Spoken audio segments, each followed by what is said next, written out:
Amado Jesús, gracias. Gracias, Señor, por haber entregado tu vida en la cruz. Gracias porque tu nombre es sobre todo nombre, Señor. Y queremos adorarte aquí en la tierra, Señor, y llenarnos de gozo y de felicidad, no solo, Señor, porque podemos estar con tu presencia en este lugar, sino también porque estaremos contigo por la eternidad, Señor. Gracias por estar en todos los momentos de nuestra vida, buenos, malos, Señor. Gracias, Señor, porque tú has estado ahí, Señor. Gracias porque tú eres nuestro consejero, nuestro camino, nuestra verdad y nuestra vida, Señor. Gracias, amado Jesús. Gracias, Señor.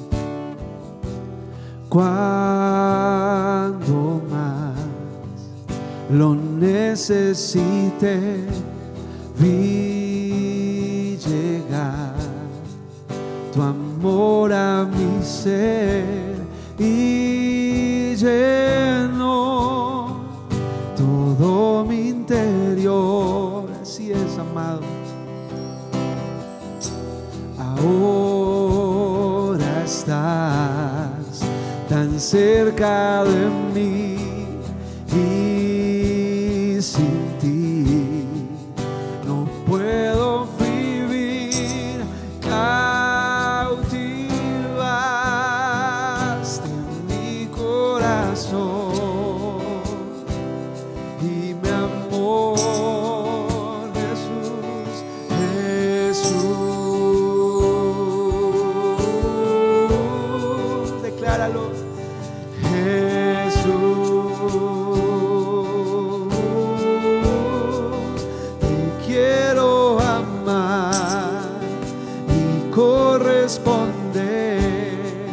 Con todas las fuerzas de mi ser, me abrazó tu gracia y perdón, me llenó tu espíritu.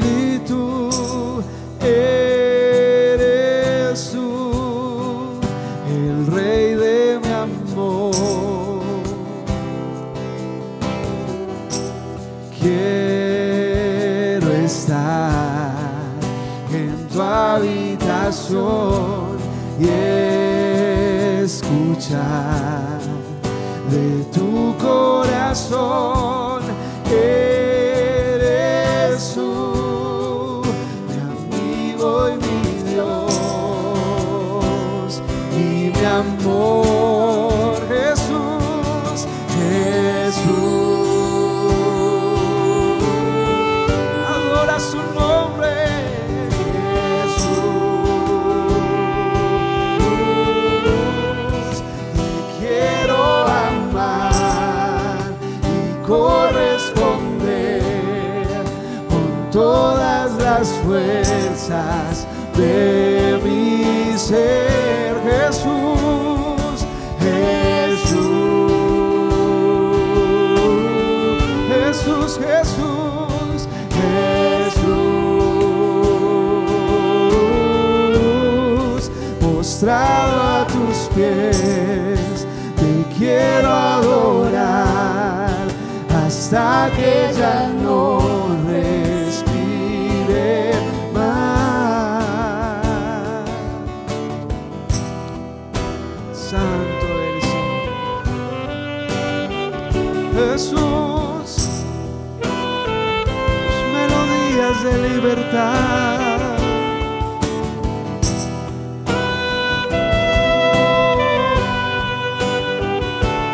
Adoramos, Jesús.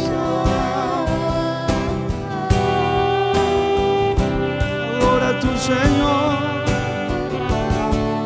Oh,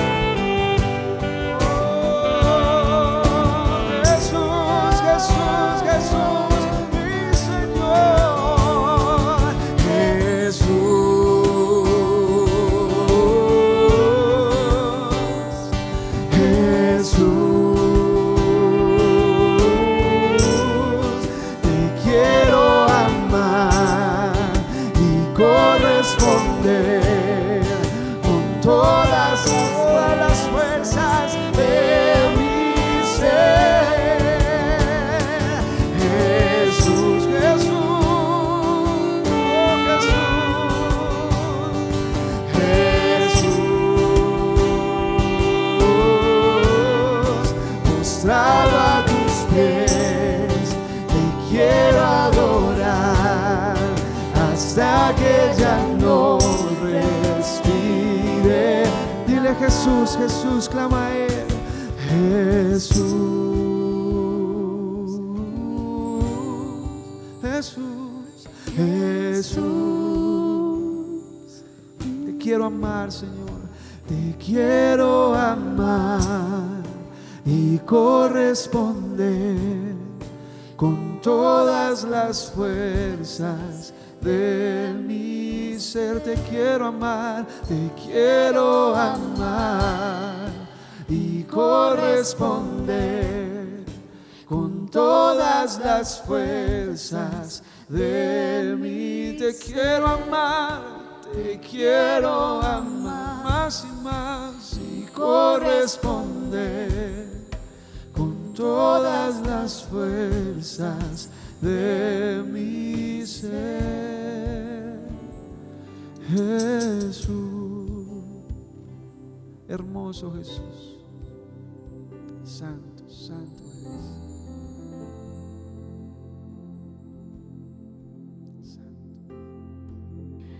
Te bendecimos, Dios amado, te exaltamos en este precioso día, Señor. Agradecemos, Padre Santo, tus misericordias, tu amor y tus cuidados. Gracias por ser fiel. Gracias por sostenernos, Señor, en el día difícil. Gracias por estar, Señor, con cada uno de nosotros, amado Rey. Han sido tiempos difíciles, Señor, han sido tiempos complejos, pero tú has estado, tu mano, Señor, ha estado con nosotros. Te bendecimos, te exaltamos. Gracias esta noche, Señor, por cada uno de mis hermanos. Gracias, Señor, por sus vidas. Gracias, Señor, por las situaciones que viven. Gracias, Señor, por ser fiel con cada uno de ellos. Te entregamos este momento. Pedimos tu dirección, amado Jesús. Que tu presencia llene cada vida, cada hogar. En el nombre poderoso de Jesucristo. Amén y amén. Amados, muy buenas noches. Dios les bendiga. Hoy, una vez más, delante de la presencia del Señor y compartiendo con ustedes esta hermosa oportunidad. Y vamos a hablar hoy acerca de este tema que hemos llamado lo barato sale caro. ¿Han escuchado ustedes esa frase? Lo barato sale caro. Creo que todos la hemos escuchado y muchas veces a la hora de comprar, cuando nos queremos dar un gusto en algo costoso, quizás nuestra motivación ha sido no, pero es que cuando uno compra barato eso le sale caro. Es mejor comprar fino, es mejor comprar algo que valga la pena. Y así nos animamos y compramos cosas de pronto muy costosas, pero que en el uso nos damos cuenta que valió la pena. Pero también, lógicamente, cuando hemos comprado cosas baratas, nos hemos dado cuenta que no nos han durado y siempre decimos, sí, lo barato sale caro. Entonces, teniendo en mente esta frase muy común, los invito para que miremos lo que el Señor quiera enseñarnos esta noche en Lucas capítulo 14, versículo 25 al 35. Lucas 14, 25 al 35, lo leo. Espero que usted tenga allí su Biblia también y me acompañe haciendo esta lectura. Dice la palabra: grandes multitudes iban con él, y volviéndose les dijo: si alguno viene a mí y no aborrece a su padre y madre y mujer e hijos y hermanos y hermanas, y aún también su propia vida, no puede ser mi discípulo. Y el que no lleva su cruz y viene en pos de mí, no puede ser mi discípulo. Porque ¿quién de vosotros, queriendo edificar una torre, no se sienta primero y calcula los gastos a ver si tiene lo que necesita para acabarla? No sea que después que haya puesto el cimiento y no pueda acabarla, todos los que lo vean comiencen a hacer burla de él, diciendo: este hombre comenzó a edificar y no pudo acabar. ¿O qué rey, al marchar a la guerra contra otro rey, no se sienta primero y considera si puede hacer frente con 10,000 al que viene contra él con 20,000? Y si no puede, cuando el otro está todavía lejos, le envía una embajada y le pide condiciones de paz. Así pues, cualquiera de vosotros que no renuncia a todo lo que posee, no puede ser mi discípulo. Buena es la sal, mas si la sal se hiciere insípida, ¿con qué se sazonará? Ni para la tierra, ni para el muladar es útil. la arrojan fuera. El que tiene oídos para oír, oiga. Bien, mis amados hermanos, lo barato sale caro. Y aquí el Señor está hablándole a las multitudes que en ese momento lo seguían, y nos está hablando también a nosotros acerca de lo que implica el costo que implica seguir a Jesús. Hemos estado hablando acerca de que la invitación es gratuita, pero hay una parte que hemos dicho siempre nos corresponde a nosotros: aceptar la invitación y avanzar hacia esa invitación. Y resulta que aunque la invitación es gratuita, lo que en el camino vamos a descubrir, como lo dice aquí Jesús, es que si queremos ser verdaderos discípulos de Él, tenemos que saber el precio que hay que pagar por ser su discípulo. Aunque no somos salvos por obras, hay un precio que pagar. Y es de lo que quiero hablarles en esta noche. Sin duda alguna, seguir a Cristo conlleva un costo muy alto. Quien esté interesado en seguirlo debe saberlo calcular. Sin embargo, los que optan rechazar a Jesús también tendrán que pagar un precio. Aceptarlo significa pagar un precio. Negarlo significa pagar otro precio. Pregunta: ¿cuál de los dos precios será mayor? ¿El que hay que pagar por seguir a Cristo o el que hay que pagar por rechazar a Cristo? Bueno, te la contesto. Sin duda alguna, rechazar a Cristo nos va a salir más caro, porque quien rechace a Cristo perderá la vida eterna.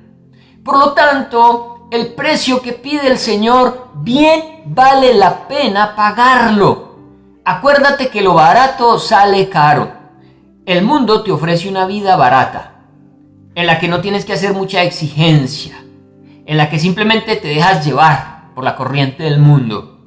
Pero al final, el precio, la cuenta de cobro que te pasa el pecado es terriblemente alta, y la vas a tener que pagar por la eternidad en un lugar de condenación. Por eso, aunque te suene costoso seguir a Cristo, si tú te sientas a echar cálculos, vas a descubrir que es una muy buena inversión, que bien vale la pena invertir nuestra vida aquí en la tierra para luego ganar una vida extraordinaria con el Señor. ¿Cuánto, hablando de costos, cuánto le costó a Jesús tu salvación y la mía? ¿Será que a Él le salió muy barata? A Él le costó la vida, o más bien, le costó morir, y una muerte demasiado dura, demasiado dolorosa, demasiado humillante. A Él le costó bastante tu salvación y la mía. Por lo tanto, estamos hablando de un reino en el que las cosas tienen mucho valor, y si tú quieres hacer parte de él, tendrás que sentarte a calcular y decir: bueno, estoy dispuesto a pagar el precio que sea con tal de ser discípulo del Señor. Y ojo, no se te olvide esto: será más caro, es más costoso no seguir a Jesús que seguirlo. Y aunque lo que pide Cristo aquí realmente nos cuesta, yo te invito para que lo valores y para que decidas hoy invertir tu vida en Cristo. Amén. Bien, el Evangelio, empezamos diciendo que el Evangelio, seguir al Señor, está creado, su Evangelio gira en torno a Dios y no al hombre. Hoy el mundo gira en torno al hombre, y por eso el Evangelio hoy no está casando con las doctrinas del mundo, con la ideología del mundo. El Evangelio choca, porque el mundo está buscando girar en torno al hombre, mientras que el Evangelio gira en torno a Dios. En ese sentido, Dios es primero, Dios es principal y el hombre es secundario. Pero el mundo no quiere eso. El mundo quiere primero el hombre, segundo el hombre, tercero el hombre y lo que sobre para el hombre. El Evangelio también, a la hora de invertir en él, muchos recuerden que la puerta es estrecha, el camino es estrecho, muchos deciden no invertir en él porque invita a la autohumillación. Y eso es algo que no se quiere vivir, es algo que las personas no quieren experimentar. El evangelio va también en contra del amor propio y es algo que tampoco casa hoy en día con la ideología del mundo que te invita a que logres tus metas, a que llegues lejos, a que pases por encima de todo y logres tus sueños. El evangelio es espiritualmente centrado, o digámoslo así, se centra en lo espiritual, mas no es un elemento motivador psicológico.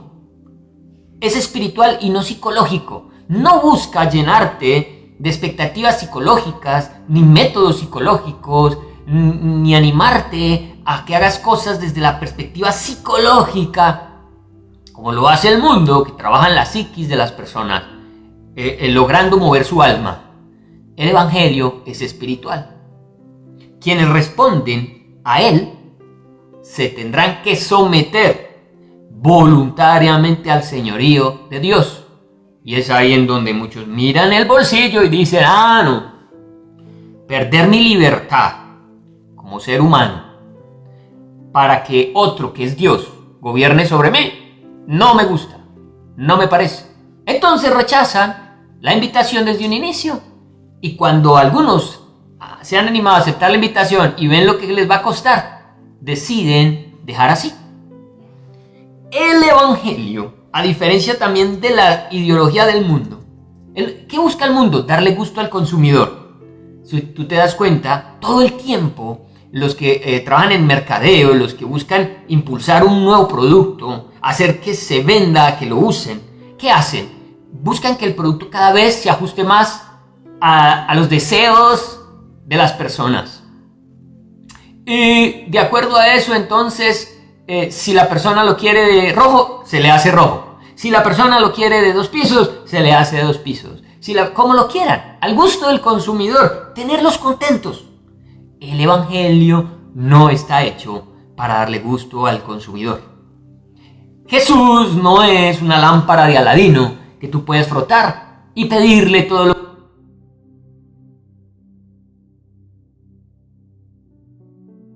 el Señor, porque tú eres el que manda y Él es tu súbdito. No, señores, el evangelio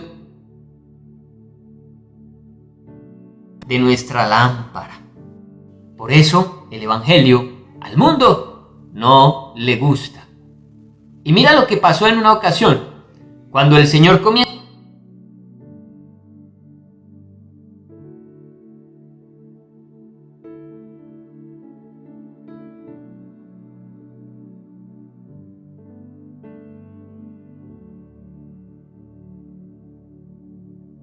Los 66 nos cuenta una historia que muestra a las personas buscando a Jesús para que les dé.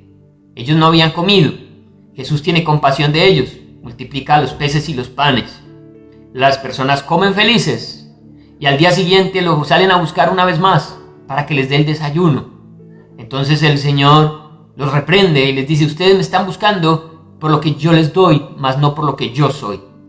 Y les habla de que Él es el pan del cielo, como el maná que cayó en el desierto y alimentó a la gente, que Él es el pan del cielo, que quien coma de Él no tendrá hambre nunca, será saciado. Que no necesitan ese pan físico que comieron el día anterior, que ahora necesitan escuchar sus palabras. Pero a la gente no le gustó lo que el Señor les estaba proponiendo. Ellos querían desayuno.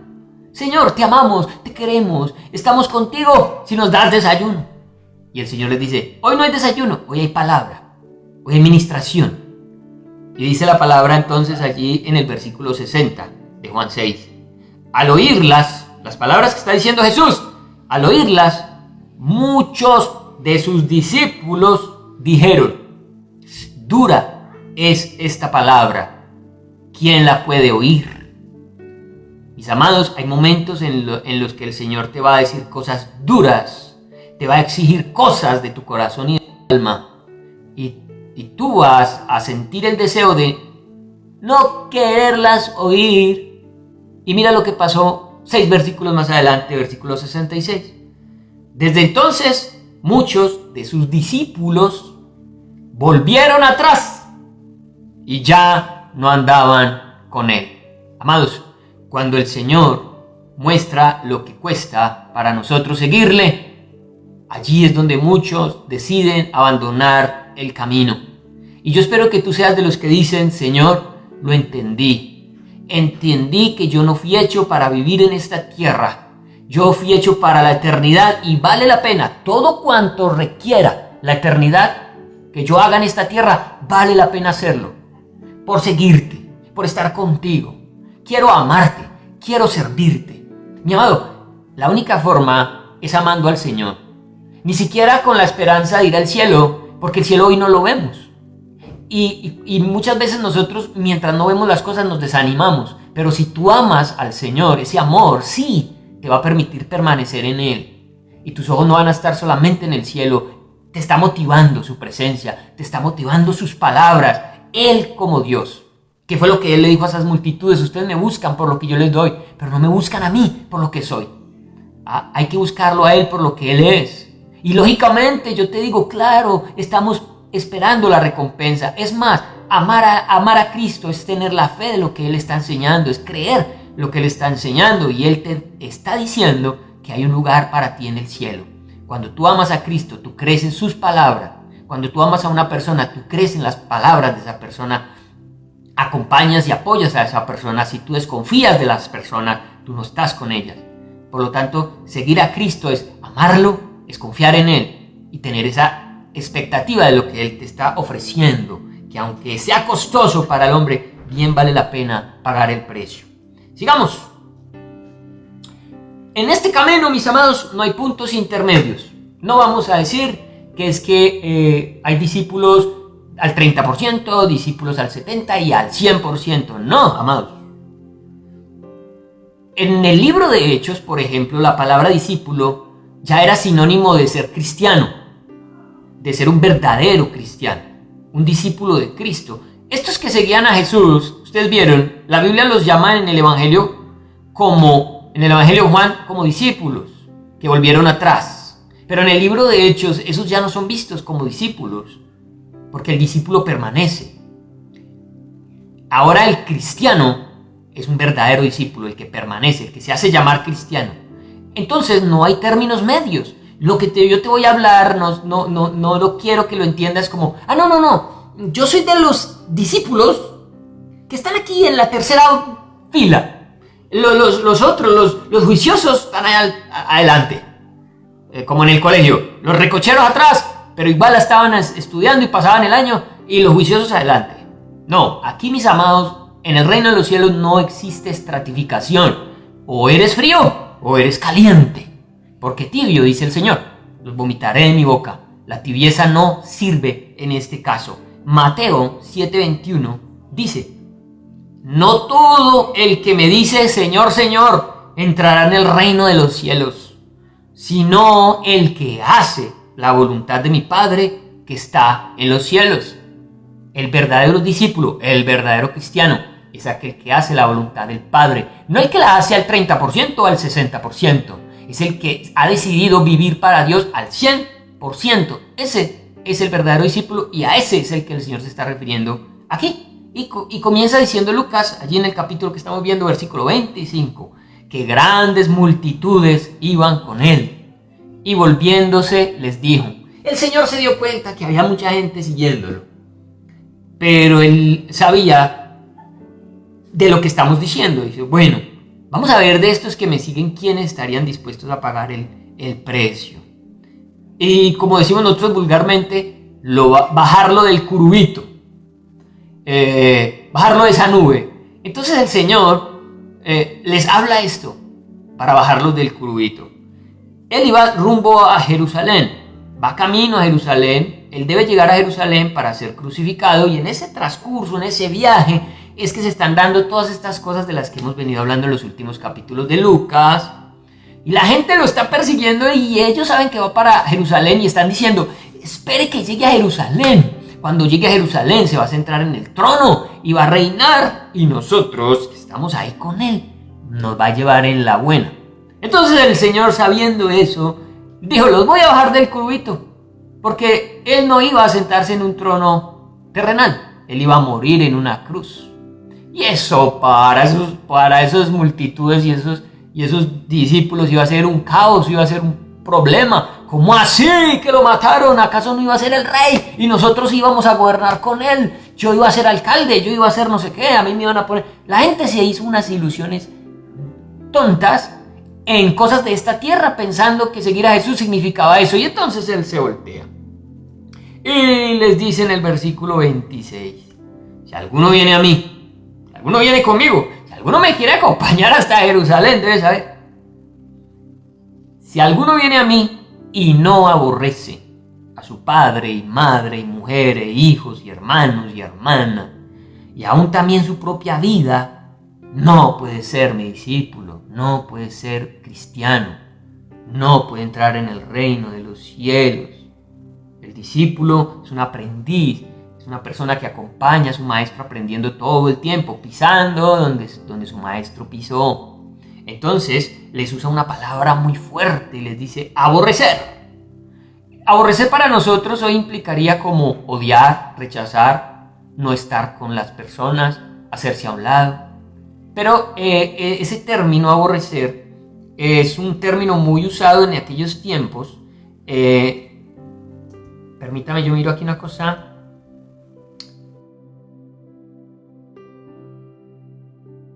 La Biblia lo usa en varios lugares. A Jacob amé, a Esaú aborrecí. Y no es que esté diciendo el Señor que a Esaú lo odió, lo aborreció, porque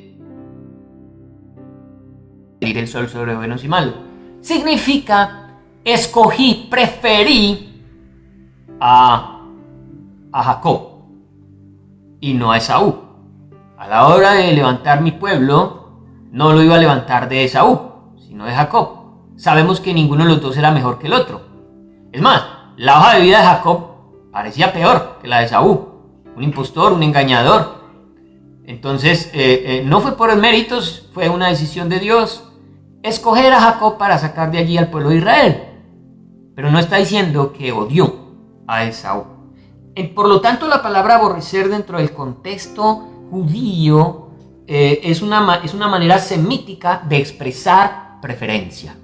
Preferir. El que prefiere a su padre, a su madre, a su esposa, a sus hijos, aún prefiere su propia vida antes que a mí, pues no es digno de mí, no puede ser mi discípulo. Jesús sabía que en breve, cuando Él fuera a morir en la cruz y unos años más adelante, irían a perseguir a los discípulos a muerte.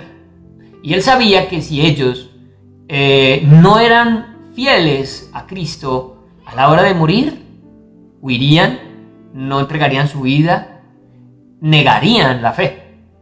¿Cuántos de ellos, no solo los discípulos, sino después los cristianos de la iglesia primitiva hasta el año 300, cuántos de ellos no fueron torturados para que negaran su fe en Jesús?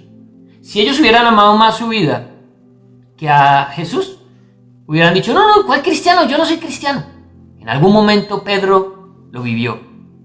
¿Tú estabas con ellos? No, yo no lo conozco. Sí, tú estabas con ellos. Y hasta maldijo. Dijo groserías. Ya no estuve con ese hijo de tantas. Yo no sé qué habrás dicho, me perdonan la expresión, pero la Biblia demuestra que Pedro necesitó usar groserías y mostrar una forma que no era normal en los seguidores.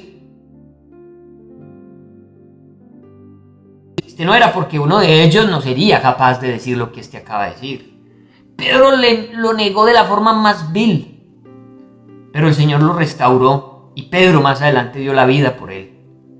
Pedro se volvió un verdadero discípulo de Cristo. Le costó caer tristemente viendo la mirada de Jesús desde lejos cuando supo que lo había negado. Eso traspasó el alma de Pedro. Tuvo que haber sido muy triste. Pero mis amados, muchos fueron tentados a negarlo en ese momento de la muerte, y no cualquier muerte, tirados a los leones, les prendían fuego. Mis amados, era terrible. Y Jesús sabía que si no les decía a estos que venían con él, venga, ustedes me están siguiendo porque piensan que yo voy a llegar a Jerusalén a ser rey y los voy a poner en mi reino a ustedes. Bájense del crubito porque yo voy a morir en la cruz. Y ustedes también. El que me siga tiene que saber que va a tener que dar su vida por mí. Hoy en día, ser cristiano en Colombia no se... En partes del mundo sí. Significado también.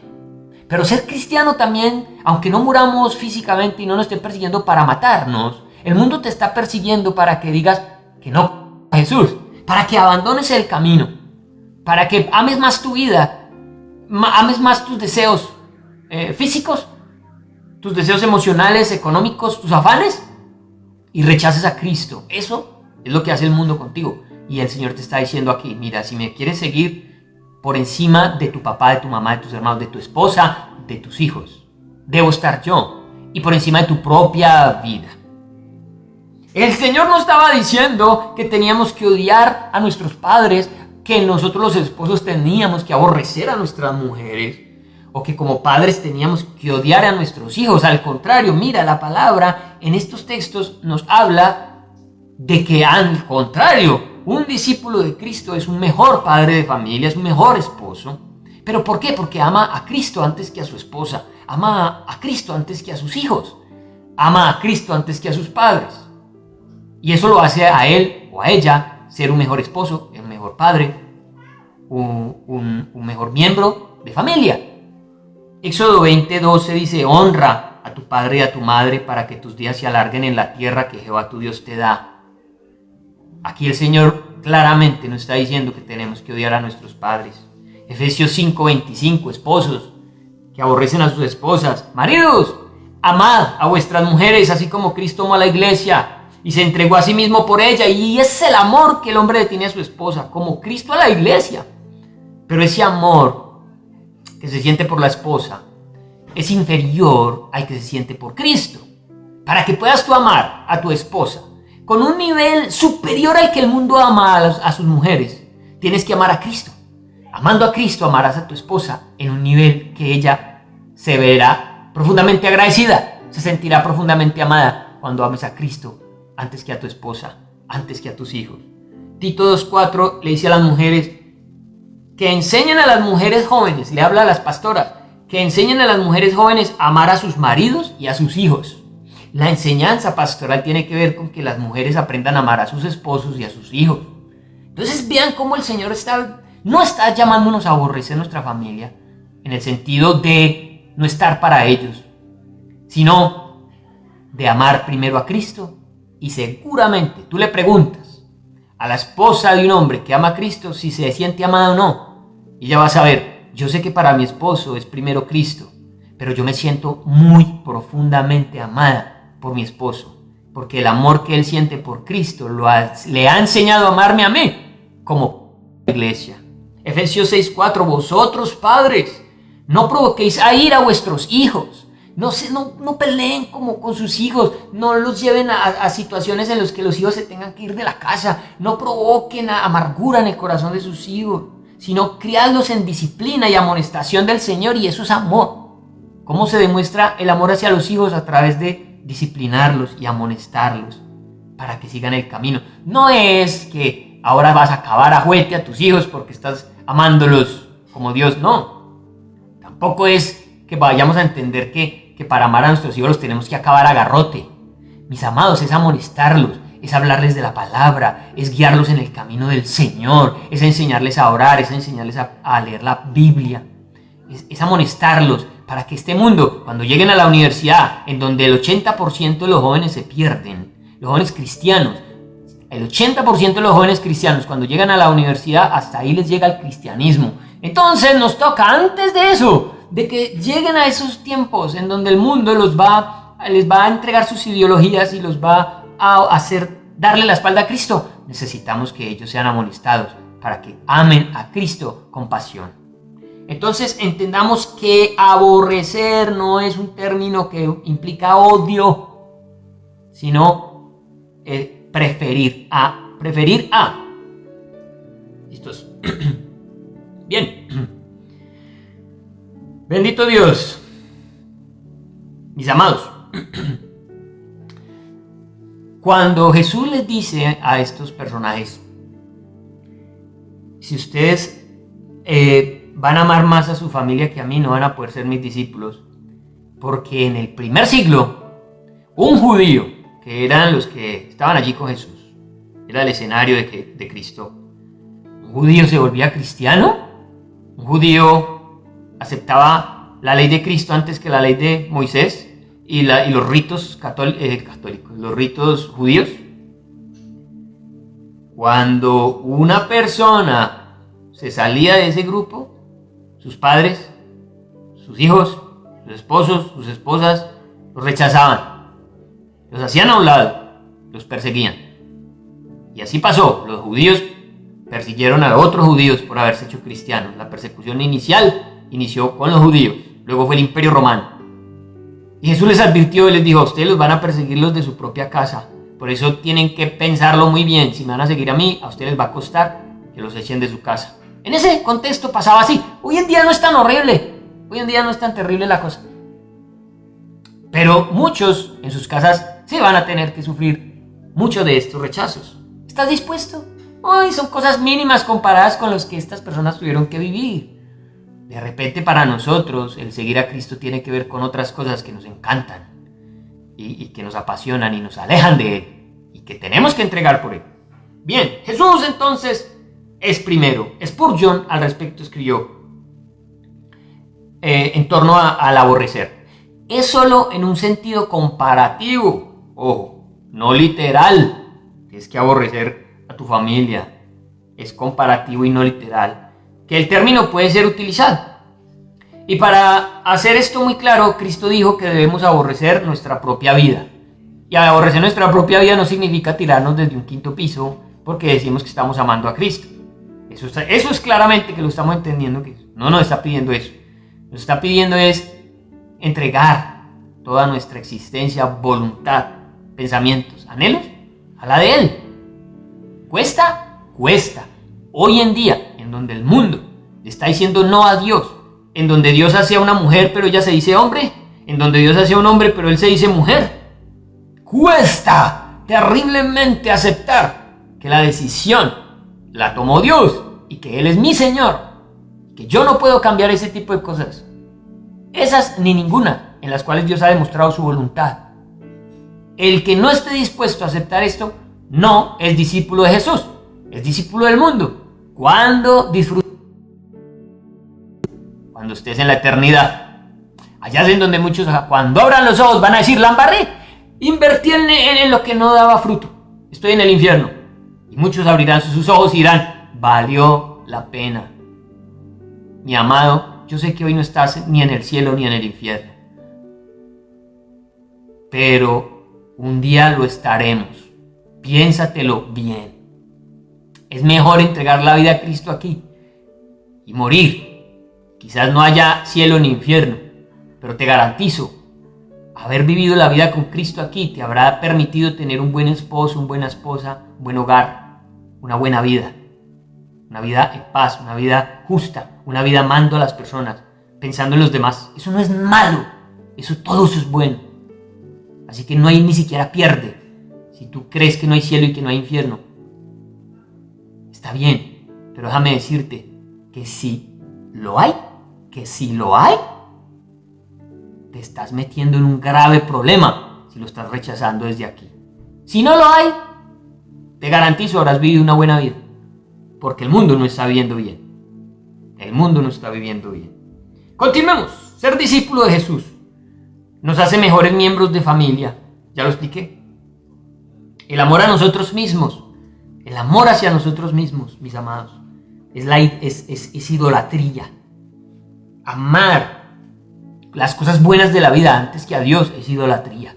Amar la familia por encima de Dios es idolatría. Y eso que la familia es toda la bendición de la que estamos hablando, pero llega a ser idolatría. Versículo 27. Y el que no lleva su cruz y viene en pos de mí, no puede ser mi discípulo. Y aquí el Señor no, aquí la gente sabía lo que Jesús estaba hablando, porque para ti, para mí, hoy la cruz es un simbolito que uno se cuelga aquí, o que en las iglesias aparece allí. Pero ¿sabe qué significaba la cruz para estos judíos?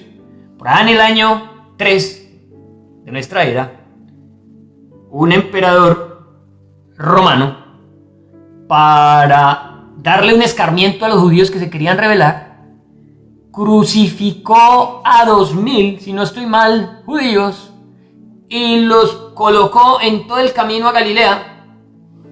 Y la gente que recorría esos caminos tenía que ver a esa gente crucificada.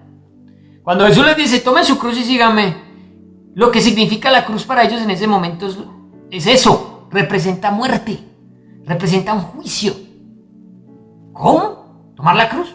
La cruz que Jesús llevó no eran los 2 palitos, era solo uno, era un travesaño, porque el otro palito, el vertical, ya estaba puesto allá. Cada uno de los condenados a la cruz llevaba su propio madero, iba hacia su propia muerte. La cruz simboliza muerte. Tu cruz no es la misma cruz de otra persona. La cruz está hecha a la medida. Cada uno tome su cruz. Cada uno debe renunciar a cosas distintas a las que otros. No todos tenemos la misma cruz, es decir, las mismas cosas a las cuales renunciar o por las cuales morir o las cuales entregar, porque Cristo caminó hacia esa cruz, no hacia un trono, como les dije, y la gente, Él les dijo, ¿usted me quiere seguir? Yo cuando llegue a Jerusalén voy a coger una cruz. Ahí ustedes verán si toman la de ustedes también y me siguen. Dígame, ¿a quién le interesaría eso? ¿Quién estaría dispuesto a eso? ¿Quién está dispuesto a tomar esa cruz? A entregar su vida por seguir a Cristo. Ese es el precio que se ha de pagar por seguir a Jesús. Lucas, ya lo vimos en un capítulo anterior, en el capítulo 9:23. Ya Jesús le había dicho a sus discípulos y decía a todos, si alguno quiere venir en pos de mí, niéguese a sí mismo, tome su cruz cada día y sígame. Cada día tú tienes que entregar en esa cruz tu naturaleza humana, tus deseos, tus antojos personales egoístas, tomar esa cruz y caminar hacia la muerte como lo hizo Jesús para podernos dar vida eterna. Continuamos. El emperador romano del que les hablé ahora, no era un emperador, era un general romano llamado Varo, con B pequeña, y él rompió esa rebelión judía en el año 4 después de Cristo, crucificando a 2000 judíos, como les dije yo ahora. Bien, lo que no significa llevar la cruz. Ya vimos lo que significa. ¿Qué no significa llevar la cruz? La cruz no se refiere a sufrimientos humanos, naturales y normales. Todos los seres humanos pasamos por momentos difíciles en esta tierra y le decimos, aquí llevando esta cruz. Pues en ese caso todos iríamos al cielo, porque ¿quién de nosotros no ha tenido problemas? ¿Quién no ha tenido padecimientos, dolores, tristezas, angustias, enfermedades? El Señor no está refiriéndose a esa cruz. Además, esas cosas no son voluntarias, a uno le llegan. A uno le llegan los problemas, le llegan de un día para otro. Mientras que la cruz es algo voluntario, es algo que tú te echas, es algo en lo que tú decides morir. Entonces, no entendamos la cruz como esos problemas que no nos van a faltar y que muchos dicen aquí llevando esta cruz y pensando de esa manera que están siendo tenidos en cuenta en el cielo porque han padecido mucho en esta tierra. El padecimiento en esta tierra no tiene nada que ver con la salvación. Es la decisión que tú tomas frente a la vida, frente a las cosas que Dios te ha dicho. Eso no me gusta, eso no está bien, eso es pecado. Y aún así tú decides hacerlo. Ahí es donde se define tu salvación. La evangelización actual, mis amados, está subestimando las demandas de Jesús porque se les está diciendo a las personas, pasen aquí al frente los que quieran recibir a Cristo, hagan esta oración de fe. ¿Y qué se les dice después? Listos, mis amados, sus nombres ya fueron escritos en el libro de la vida. Pues es un deseo y es un anhelo y qué delicia que así fuera. Pero esas personas que pasaron al frente ahora tienen que tomar su cruz. Ahora tienen que demostrar que son verdaderos creyentes. Ahí es en donde se la juegan toda. No evangelicemos diciéndole a la gente que con hacer una oracioncita de fe ya son salvos. Mis amados, están lejos de ser verdaderos discípulos de Jesús con solo haber pretendido hacer una oración de fe, La cruz hay que tomarla todos los días. ¿Hasta cuándo? Hasta que nos muramos, el último día de nuestra vida. Ahí cargando ese travesaño. No evangelicemos, quitándole al evangelio la demanda que requiere. Si la gente no quiere seguir más a Cristo, que no lo haga. A Jesús no le tembló cuando vio que en Juan 6 se fueron. Y Jesús se volteó a sus discípulos y les dijo: y si ustedes se quieren ir, bien pueda también. ¿Pero qué hacemos nosotros? Venga, no, pero es que Dios lo ama, pero es que Dios le va a devolver su esposa, es que Dios le va a devolver su trabajo, es que Dios lo va a sanar. Sí, amén. Pero entonces se van a quedar por eso. Porque están esperando que le vuelva la esposa, que le vuelva el trabajo. Y resulta que Jesús dijo: no quiero que se queden por eso. Si se van a quedar, porque van a cargar esta cruz conmigo. Si no, ya pueda, arranquen, que por allá es más derecho. Luego dice el texto, hablando de los costos que hay que pagar, y menciona dos cosas en las que los que ya nos hemos metido nos hemos dado cuenta que nos hemos descachado. La construcción de una torre. Construir. ¿Has hecho en tu casa una remodelación? Tan siquiera una remodelación. Un baño. Y llegas y calculas con alguien, son 2 millones. Y te metes a hacer el trabajo. No, que hubo que cambiar la tubería, no sé qué, que por aquí otro daño, que 5 millones. ¿De dónde salieron los otros 3? Yo no sé. Pero calculaste mal. Yo no. Entonces el Señor está usando aquí dos cosas en las que es común equivocarse. La construcción y la guerra. Bueno, gracias a Dios nosotros no tenemos nada que ver con la guerra. Pero aquí lo que significa es que hay cosas que nosotros hacemos planeadas, como construir, y hay cosas que nos llegan de repente, como la guerra. Cosas que no dependen de nosotros, sino que al enemigo se antojó de venir a pelear contra nosotros, y no son cosas que nosotros hayamos planeado, pero que sí nos toca sentarnos a pensar si salimos a hacerle frente o no. Por eso dice el texto en el versículo 28. Porque ¿quién de vosotros, queriendo edificar una torre, no se sienta primero y calcula los gastos, a ver si tiene lo que necesita para acabarla? No sea que después que haya puesto el cimiento y no pueda acabarla, todos los que lo vean comiencen a hacer burla de él. Amados, ¿cuántas personas han iniciado el camino de Cristo y comienzan en el camino a ya no tener con qué seguir edificando? Y el que queda mal es Cristo. Véalo y dice que cristiano, mírelo como dejó la familia, mírelo como lleva la vida que tiene. La vergüenza para él, porque lo van a señalar. La vergüenza para el reino de los cielos, porque esa persona está representando el reino de los cielos. Hoy muchos cristianos, en la iglesia, están haciendo quedar mal al Señor. Hay muchos cristianos que arrancan emocionados el camino porque les prometieron casa, carro y beca, y cuando la cosa se pone difícil, abandonan. Y la iglesia está dando mal testimonio a causa de personas así. Luego dice: ¿o qué rey al marchar a la guerra contra otro rey no se sienta primero y considera si puede hacer frente con 10,000 al que viene contra él con 20,000? Y si no puede, cuando el otro está todavía lejos, le envía una embajada y le pide condiciones de paz. Jesús les está diciendo: muchachos, están a tiempo. Miren, a ver, les estoy diciendo cómo es la cosa. Por favor, decidan. ¿Van a seguir? ¿Están dispuestos a continuar? ¿O mejor quédense acá? Fríos o calientes. El problema es que hay tibios por montón, y los tibios serán vomitados de la boca. Una iglesia tibia, una iglesia que debe estar transformando el mundo, llevando el evangelio, con su tibieza está echando a perder todo. Es mejor no ser cristiano, es mejor no llevar el nombre de Cristo, porque su nombre no va a quedar en vergüenza. Pero llamarse cristiano y dejar a Cristo en vergüenza, ser un tibio, eso es grave. Por eso él dice: los vomitaré en mi boca.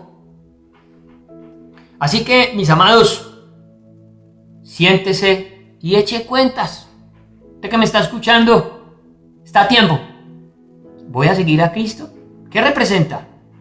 Representa, ahora al final vamos a ver 3 cosas que hay que dejar. Ya dijimos una, ¿no? Que hay que dejar, no. La primera es aborrecer o preferir. Vas a preferir a Cristo por encima de cualquier relación personal. ¿Estás dispuesto? Porque el texto sigue haciéndonos demandas. Así pues, cualquiera de vosotros que no renuncia a todo lo que posee. Segundo, primero, el que no aborrece a padre y madre no puede ser mi discípulo. Segundo, el que no renuncia a todo lo que posee. Aquí está hablando ya de recursos. No solo económicos, porque tú posees otras cosas, talentos, capacidades, una profesión. Bueno, yo no sé, tantas cosas que se poseen. Y si esas cosas están por encima del amor a Cristo, no puedes ser discípulo de Cristo. Porque cuando el Señor nos hace un llamado, por ejemplo, a seguirle como pastores, quizás teníamos una profesión, quizás teníamos unos sueños, unos ideales, y ya no deben contar. Ya no deben contar. Por Cristo hay que cambiar el rumbo, hay que cambiar el sentido de nuestra vida y bien vale la pena. Pero muchos, como el joven rico, que el Señor le dijo, solo te falta una cosa, vende todo lo que tienes y habla a los pobres y sígueme. Ahí él dice, deje así mejor, Señor, deje así. Y se va. No fue capaz de renunciar a sus posesiones por seguir a Cristo. Su mente, su corazón en la tierra. Cuando murió, ¿qué creen ustedes que pasó con este hombre? ¿Sus riquezas lo salvaron? Tenemos entonces que renunciar a todo lo que se posee. La palabra que usa allí el texto, que no renuncia, la palabra en el griego significa alejarse de, despedirse de. En la versión paisa, yo creo que diría, una versión escrita por nosotros los paisas contemporáneos, los pelados, los chinos, la gente, diría, llórelo. Llórelo. Yo no, cuando a alguien se le dañó un celular, le cayó al agua, llórelo. Lo perdió. Échele la bendición. Eso es lo que está queriendo decir aquí el que no renuncia. No está diciendo que ahora tú vas a tener que ir a vender todo lo que tienes y que ya vas a tener que dejar de trabajar en lo que estás trabajando. No estoy diciendo eso. Llórelo significa que, o despídase de él, es que todo cuanto tienes y todo cuanto eres está a la orden de Dios, al servicio de Dios. Que cuando Él quiera tomarlo de ti, no va a tener problema porque tú no estás aferrándote a Él. Acuérdate que Jesús, siendo Dios, teniendo forma de Dios, no estimó el ser igual a Dios como a cosa que aferrarse. ¿A qué cosas te estás aferrando tú? Sino que se despojó, tomando forma de hombre, voluntariamente. Despójate y no abraces las cosas porque tienes miedo que Él te las quite. ¿Recuerdan ustedes que el Señor le pidió a Abraham su hijo Isaac? Su hijo amado, su único hijo. La Biblia dice único, pero Abraham tuvo más hijos. Lo que pasa es que representa ese término único como eso. El hijo que él amaba, lo que él no iba a soltar. Yo no sé, ¿qué estás abrazando hoy? Una relación emocional, un noviazgo, una relación, un matrimonio, un trabajo, una profesión. Yo no sé. Estás aferrado a eso. Si tú no te sueltas de ahí para darle al Señor, el Señor le dijo a Abraham, dame tu hijo, tu único, sacrifícalo. Impresionante. Abraham inmediatamente no puso problema y fue. Y cuando ya lo iba a entregar, el Señor le dice, no, entiendo que por encima de tu hijo estoy yo. Ahora te bendeciré, le dice el Señor, de cierto te bendeciré y haré de ti una nación grande. ¿Quieres ver una vida en bendición? Llórelo. Abra sus manos. Deje que Dios tome lo que quiera tomar. Dígale, Señor, lo que tengo es tuyo, bien pueda. Pero no lo escondas de Él. No lo abraces. Porque con eso, como si te abrazaras a una roca y te tiraras al mar, te hundes inmediatamente. Suéltalo. Y el Señor dice, te daré 100 veces más lo que has dejado por mí. Así que renunciar es alejarse de, despedirse de, hacer de cuenta que ya no está, que aunque lo tienes y lo disfrutas, cualquier día eso ya no va a estar y tú no vas a tener problema. Y si el Señor te lo pide, tranquilamente, Señor, es tuyo. Y terminamos con la tibieza, amados hermanos. 3 cosas antes de ir a la tibieza. Recapitulemos. Aborrecer a padre y madre, esposa, hijos, que significa poner a Dios primero. Segundo, el que no llora lo que tiene, ¿sí o no? Que no renuncia a lo que posee. Y tercero, su propia vida es la otra. ¿Lo recuerdan? Lo vimos. El que ama más su vida, el que no es capaz de entregar su vida. Esas 3 cosas, a esas 3 cosas se aferran las personas con todo su ser. A su propia vida, a sus posesiones y a sus relaciones personales. Todas ellas, ponlas en las manos de Dios y dile, Señor, tú dispones de ellas. ¿Quieres disfrutarlas? ¿Quieres disfrutar la vida? ¿Quieres disfrutar las riquezas, las posesiones? ¿Y quieres disfrutar las relaciones personales? ¿Quieres disfrutarlas? Entrégaselas a Dios. Te vas a dar cuenta que ahí sí se disfrutan. Pero mientras tú estés aferrado a ellas, solamente sufrirás incansablemente. O bueno, ¿cómo se dice? Sufrirás permanentemente.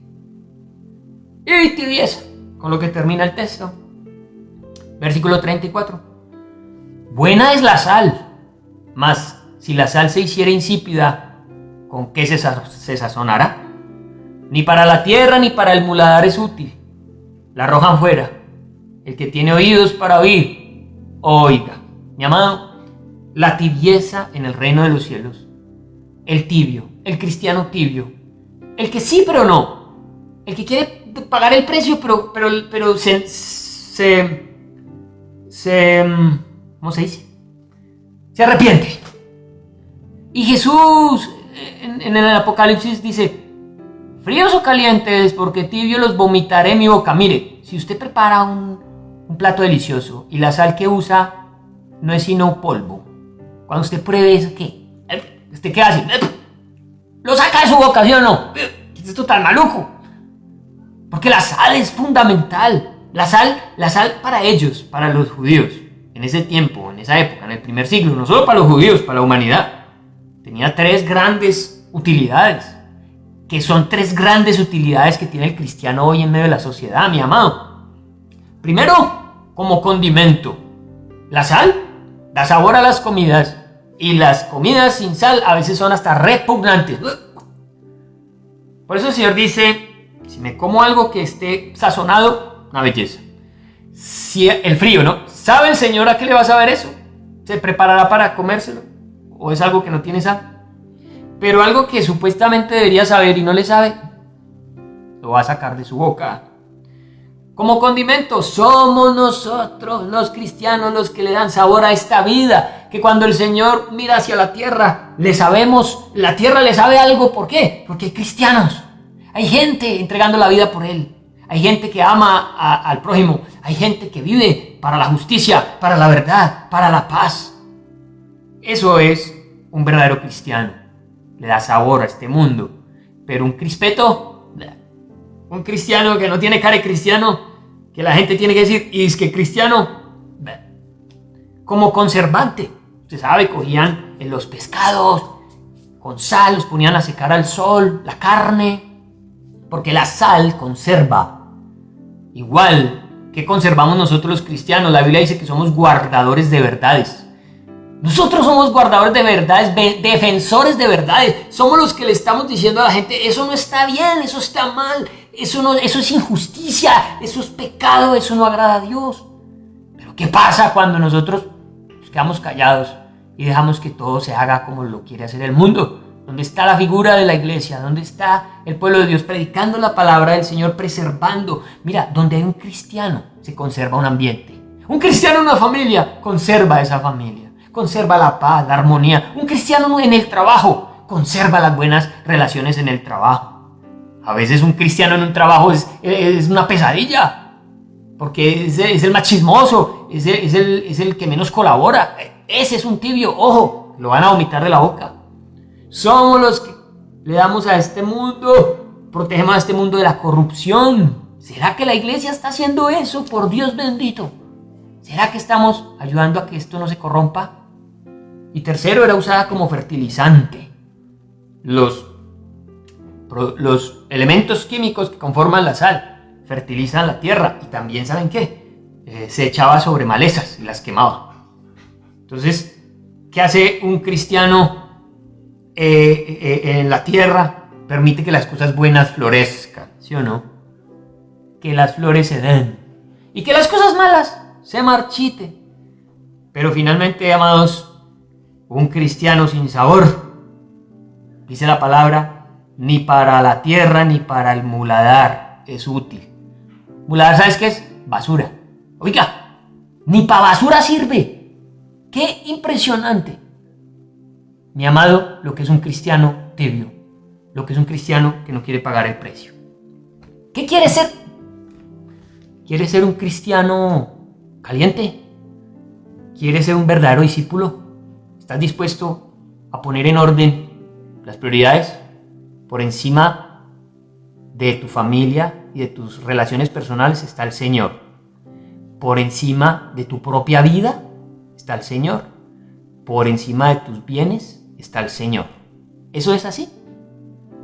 Porque el que no tenga esto claro, no puede ser discípulo del Señor. Te invito para que ores y medites. ¿Cómo están esas áreas en tu vida? Y segundo, ¿cómo estás de sal? ¿Qué tanto sabor tienes? ¿O estás perdiendo tu sabor? Padre, amado Señor, yo quiero pedirte que la iglesia, que ha pasado por estos tiempos de prueba, estos tiempos de dificultad mundiales, esté, Señor, siendo por ti transformada, sazonada, cogiendo otra vez ese sabor. Padre, que en estos tiempos nuevos, cuando todo vuelva a la normalidad, esperamos, ¿será que nosotros vamos a poder ser el eje de transformación de nuestra sociedad? ¿Será que somos el eje de transformación en nuestra casa? Señor, que estos tiempos sirvan para que meditemos en esto y tomemos decisiones. Yo oro por tu iglesia, yo oro para que no exista un cristiano tibio que tenga que ser vomitado.